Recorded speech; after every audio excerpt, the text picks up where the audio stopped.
Good morning, everyone. We have been discussing the distinctive features of language of literature, and in the series, today we are going to discuss the second part of the same discussion. We had looked at the multidimensionality of meaning, compression or discontinuity of expression, and aesthetic functions of literary language. Now, let us take up all these characteristics of literary language one by one. First, let us come to multidimensionality of meaning in literary language. Multidimensionality of meaning refers to the fact that in literary discourse, words may not mean only what they say. The words may mean more than what they actually say. Literary writers acquire this multidimensionality of meaning by manipulating various language resources such as symbol, metaphor, simile, imagery, verse, rhythm, etc. This multi-layeredness of meaning is more specific a characteristic of poetry than that of prose. Though we have poetic prose also, and in prose also we have imagery, similes, symbols, metaphors used, but they are more prominently or more focusedly used in the language of poetry. Denotation and connotation are also a means of acquiring multidimensionality of meaning in a literary text. Denotation refers to the literal meaning or direct meaning of a word, while connotation refers to the implied meaning of a word. Non-literary language, therefore, may be said to be transparent in the sense that it means what it says. Literary language is opaque because it may not mean what it says. That is, it may have several different associations. Another feature which characterizes literary language is its compressed form of expression or discontinuity. The literary writer may deliberately omit certain lexical or grammatical items from his sentences. The reader has to fill in the gaps if he has to grasp the total meaning of the expression, the literary expression. As Steiner says, both the prolixities and concisions of literary language, have metronymy, marking which differ from those of the routine and largely indiscriminate currents of common verbal exchange. Unquote. Roman Jakobson has observed that ordinary language is characterized by referential function, which refers to the relationship between the message and the object it refers to. Literary language, on the other hand, is characterized by the poetics of aesthetic function. This aesthetic function refers to the relationship between message and the poetic function itself. So, literary language has functions different from ordinary language.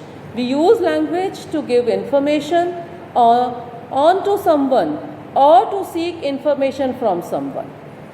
Literary language is not governed by this use of language for passing information.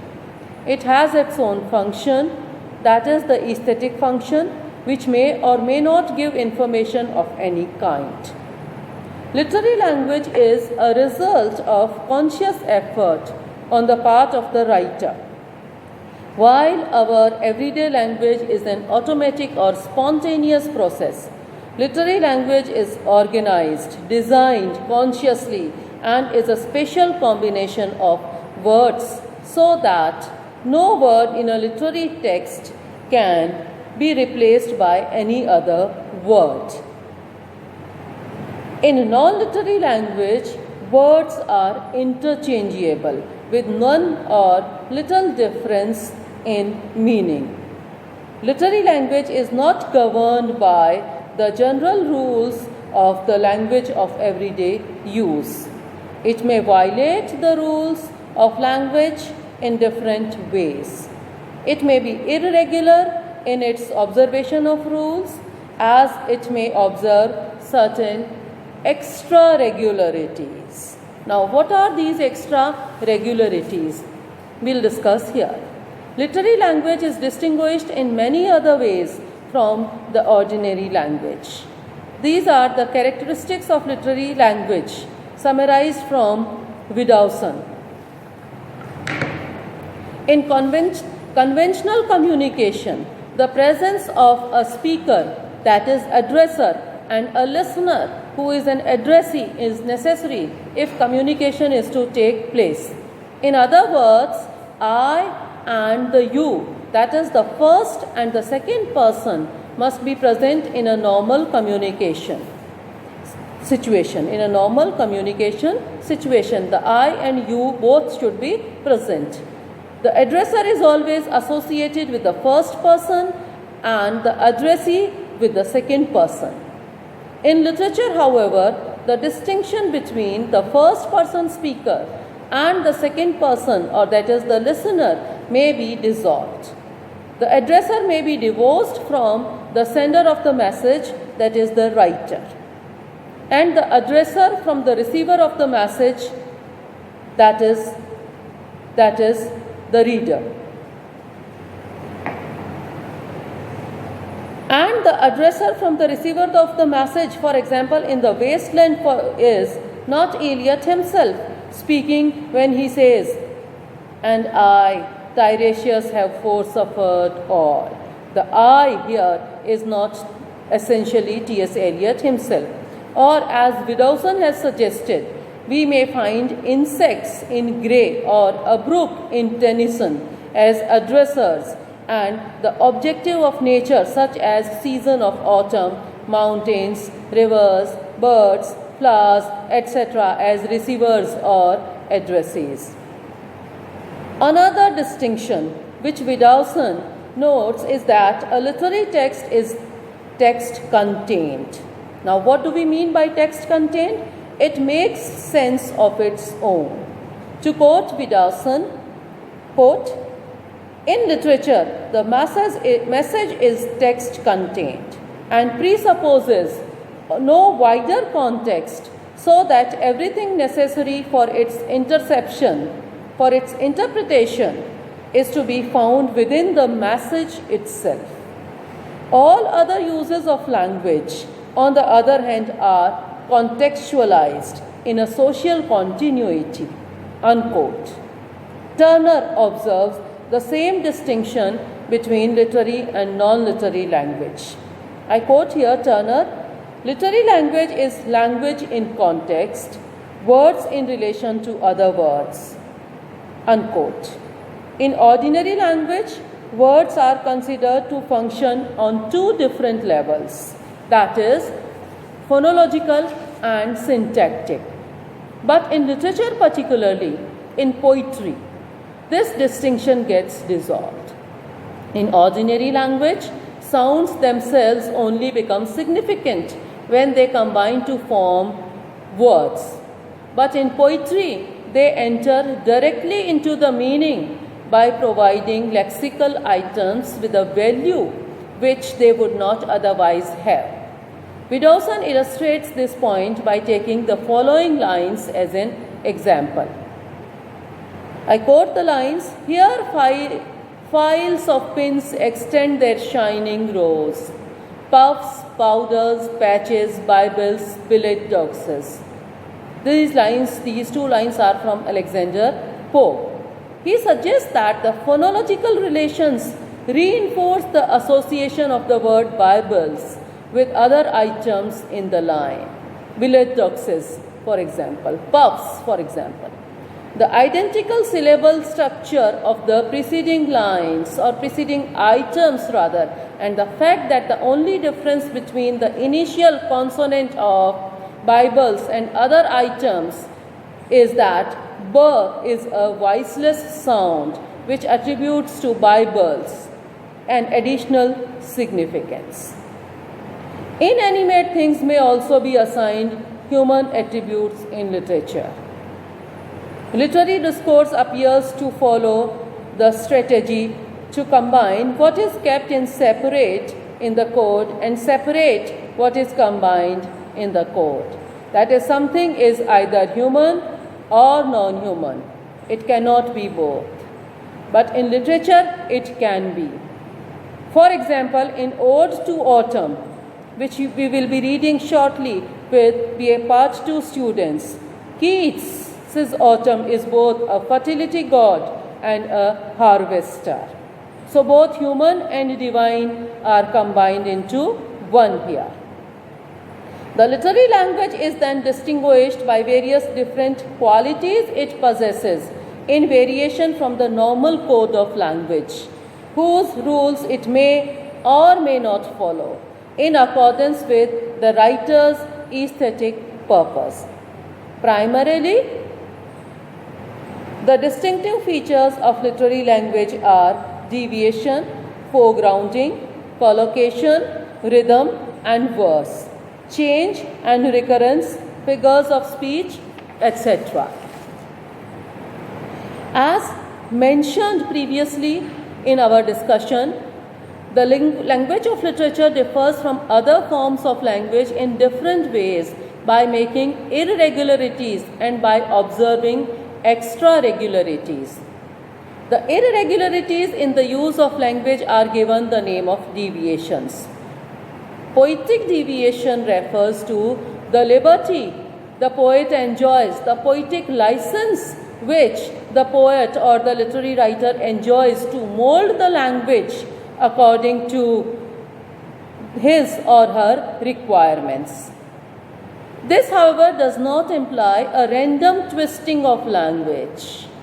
Deviations are rather purposeful.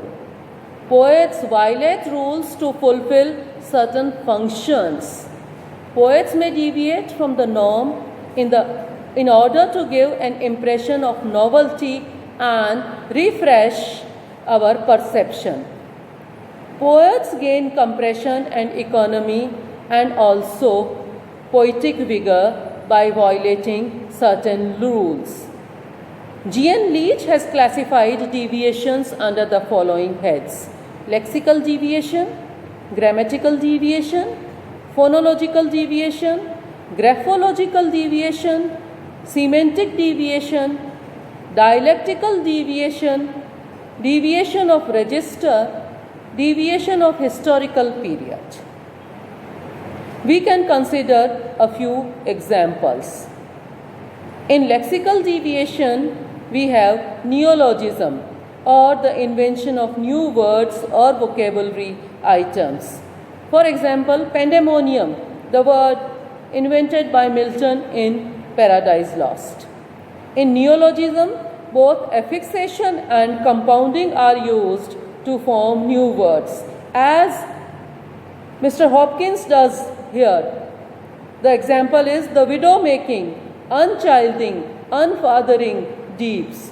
Now, widow making, unchilding, and unfathering seems to attribute to the sea three innate and inseparable qualities: making women into widows, depriving children of their father, and fathers of their children, which would not have been conveyed so vividly or poignantly otherwise. So the poet has here enjoyed the liberty to coin new words.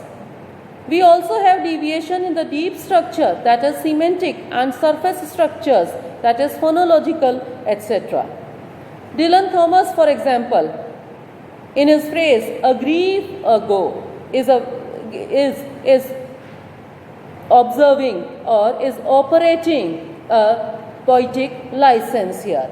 And "a grief ago" is a well-known example of a deep structure deviation, which may also be called a lexical deviation, where the poet goes beyond a certain range of selection and makes spatial. He makes special choices for himself. Here, the poet has replaced the word grief for norms of time measurement. The use of it is an example of phonological deviation, where we have the loss of an initial letter or sound of a word or phrase.